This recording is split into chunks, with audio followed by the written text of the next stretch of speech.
As a passionate futures coach, I should be able to explain the concept of foresight quite easily in understandable language, but actually I find it quite hard to explain this to friends and family.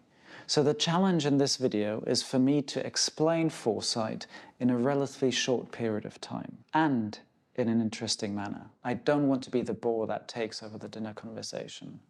And I also don't want people's eyes to glaze over after a few seconds. So the challenge is to make this explanation short and interesting. Will I be able to explain foresight in 2 minutes and make it more interesting?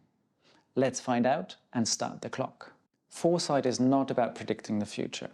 There are just too many variables to be able to do that accurately, consistently, and in enough detail that makes it worthwhile. Foresight is a structured process that you can follow to think what might lie ahead in the future. Imagine you're on a ship sailing across the ocean.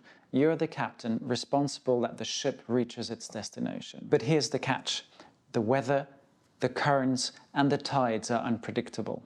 So how do you navigate through this uncertainty? Foresight is like having a skilled navigator on board who uses his or her experience to scan the horizon, read the stars, and observe the ever-shifting winds. They follow a set process of looking for signs of potential change.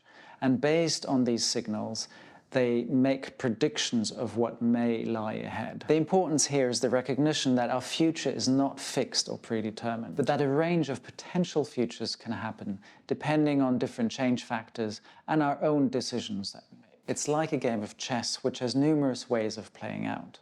But chess players don't just wing it. They think several moves ahead. They think about how the game might unfold. Foresight, just like a game of chess, consists of a set of tools and techniques that we can use to think about what kind of futures might unfold, and to think about which of these futures might be more probable or even more desirable. It requires the identification of both signals of change as well as emerging patterns.